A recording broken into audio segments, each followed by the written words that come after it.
रिक्त स्थान भरना है।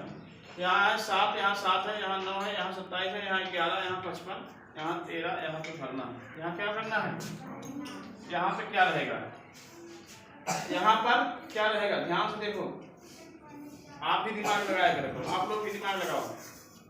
यहाँ हम देखते हैं क्या हो रहा है, दिमाग लगाने वाली बात है कि हम देखते हैं 7 का पहाड़ा एक बार पढ़ेंगे, 7 एकम 7, फिर 9 का पहाड़ा कितनी बार पढ़ रहे हैं, सबसे पहले 7 का पहाड़ा 1 बार पढ़ते हैं, फिर 9 का पहाड़ा 3 बार, 9 त्रिक 27, फिर इसका मतलब 11 का पहाड़ा 5 बार पढ़ते हैं तो 55 होता है।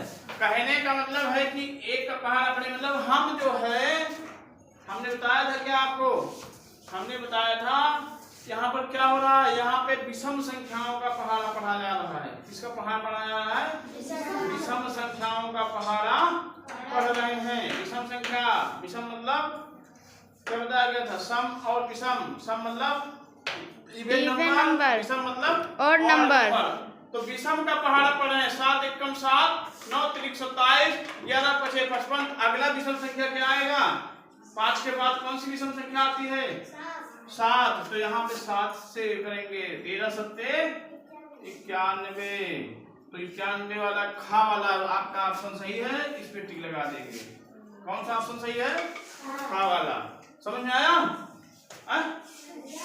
उसके बाद फिर मान ज्ञात कीजिए, इसमें कह रहा है मान ज्ञात कीजिए, मतलब इसका मान ज्ञात करना है। तो हम देखते हैं कि 8 गुणे -4 गुणे -5 है, तो 8, अब यहाँ पर क्या करते हैं हम, 8 को ऐसे लिखा रहने देते हैं, यहाँ माइनस है, यहाँ माइनस है, दोनों माइनस माइनस क्या हो जाएगा, माइनस गुणे माइनस हमने बताया था क्या होता है, प्लस, माइनस गुणे माइनस प्लस, प्लस गुणे प्लस प्लस, एक माइनस रहेगा एक प्लस रहेगा तो हमेशा माइनस होगा, लेकिन अगर दोनों प्लस है दोनों माइनस है तो क्या होगा, हमेशा प्लस होगा। तो यहाँ पे क्या हो रहा है, माइनस गुणे माइनस बराबर यहाँ प्लस हो जाएगा, और 4 के पहाड़ा 5 बार पढ़ेंगे, 4 पंचे 20 हो जाएगा। अब यहाँ ये प्लस में आ गया, माइनस माइनस क्या हो गया, प्लस हो गया, ब्रैकेट लगा दिया। अब इसका गुणा इसमें होगा, ये भी प्लस में है, जिसके आगे कुछ नहीं लगा होता वो ऑलरेडी प्लस में रहता है। तो 8 शून्यम 0, 8 दूनी 16, 160 आ गया। क्या आ गया, 160 आ गया। समझ में आया, 160 अगर कुछ नहीं लगा तो समझ लो प्लस में है। आंसर इसका क्या आया, 160। उसी तरह इसका करते हैं, इसमें देखते हैं -8 है, इसको लिख लिया, गुणे 57 गुणे 0 है। हमने बताया था शून्य को किसी भी संख्या में गुणा करने पे शून्य ही होता है। शून्य का पहाड़ा शून्य बार पढ़ेंगे, किसी भी संख्या का शून्य बार पहाड़ा पढ़ेंगे तो शून्य होगा। तो इसलिए 57 शून्यम 0, 57 शून्यम 0। फिर उसके बाद 8 का पहाड़ा शून्य बार पढ़ेंगे तो 8 शून्यम 0। हमने बताया था शून्य ना निगेटिव होता है ना पॉजिटिव होता है, ना वह ऋण होता है ना वह धन होता है, इसलिए यहाँ शून्य हो गया। अगला है यहाँ -187 गुणे -54 धन 187 गुणे -46। अब इसमें क्या होगा, इधर वाले में हम देखते हैं यहाँ पे 187 है, यहाँ भी 187 है, यहाँ 54 है, यहाँ 46 है।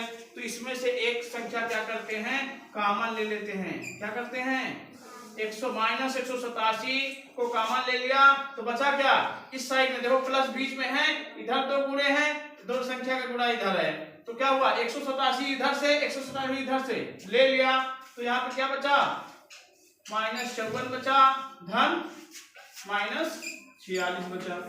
ठीक है, जब इसको ले लिया कॉमन ले लिया, क्या कर लिया, इसको कॉमन ले लिया, क्या कर लिया, कॉमन ले लिया, मतलब उसको उभयचर ले गया, उभयनिष्ठ कर दिया। तो अब ये क्या हुआ, यहाँ ये इतना बचा है, तो पहले -187 ऐसे लिखा रहेगा, और इसको क्या करेंगे, ऐड कर लेंगे, क्योंकि प्लस है और दोनों माइनस में है, तो प्लस और माइनस माइनस हो जाएगा। आपस में जब 2 संख्याएं माइनस होती हैं तो आपस में क्या होती हैं, जुड़ जाती हैं। तो यहाँ पे 6 4 10 के 0 हासिल आया 1, 5 5 4 9 1 10। माइनस क्या हो जाएगा 54 और 46 क्या होता है 54 और 46 100 हो जाएगा, वो भी -100 होगा। अब यहाँ माइनस, अब ये ब्रैकेट खोलेंगे तो यहाँ पे क्या हो जाएगा, ये ब्रैकेट की जगह पे -187 गुणे -100 हो जाएगा। ब्रैकेट हटाएंगे तो ब्रैकेट हटता है तो यहाँ पे मल्टीपल गुणा का निशान हो जाता है, तो यहाँ माइनस माइनस क्या हो जाएगा, माइनस गुणे माइनस प्लस हो जाएगा। और यहाँ पे 187 का 100 में गुणा करना बहुत आसान होता है, 0 0 संख्या में गुणा करना बहुत आसान होता है। 187 का अगर 0 में गुणा करेंगे तो 187 शून्य शून्य हो जाएगा, 187 शून्य शून्य हो जाएगा, 187 करना 187 हो जाएगा। मतलब कहने का मतलब यह है कि जितना जीरो रहे एक के आगे उतना जीरो अगली संख्या में रख दो तो अपने आप गुणा हो गया, मल्टीपल हो गया। यहाँ पे आपका 1000 क्या आ गया 18,700 आ गया, समझ में आया। उसके बाद अगला है उस पूर्णांक को ज्ञात कीजिए जिसका -1 से गुणनफल है। अब -1 से गुणा करेंगे, इसमें -37 में एक -1 से क्या होगा, minus minus minus into minus plus हो जाएगा, 37 से करना 37 प्लस 37 आएगा। और इसमें खा वाले में अगर -1 से गुणा करेंगे तो क्या होगा, प्लस इधर प्लस है, प्लस और माइनस माइनस 49 से करना 49 हो जाएगा। और गा वाले में है अगर इसमें 0 में 1 का गुणा करेंगे तो शून्य शून्य एकन्नम शून्य हो जाएगा। शून्य कभी ना माइनस होता है ना प्लस, और शून्य का गुणा किसी में करेंगे तो शून्य ही आएगा। यहाँ -1 से गुणा करेंगे तब भी यह -0 नहीं आएगा, 0 ही आएगा। समझ में आया, चलो ठीक है।